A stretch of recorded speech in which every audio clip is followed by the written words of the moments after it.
Hey everyone, in this video I'll show you how to edit multi-line commands in Bash. One of the biggest pains with multi-line commands is you pretty much have to get them perfect the first time. Here's why. We'll build out a typical multi-line command.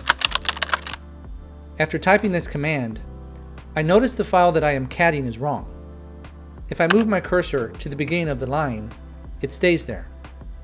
And if I up arrow, it just displays the previous command, like a normal up arrow keystroke behaves.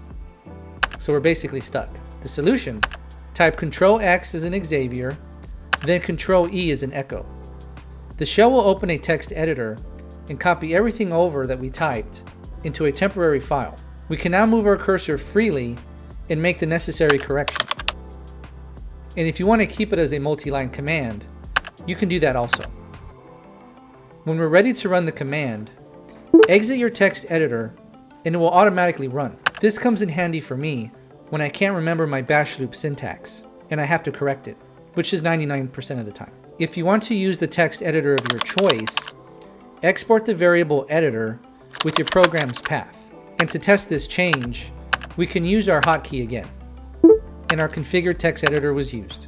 If you want to permanently use your favorite text editor, just throw this line into your shell's login script. Like this video if you found it valuable, and subscribe to my channel and hit the notification bell if you would like to see future videos on all things Linux.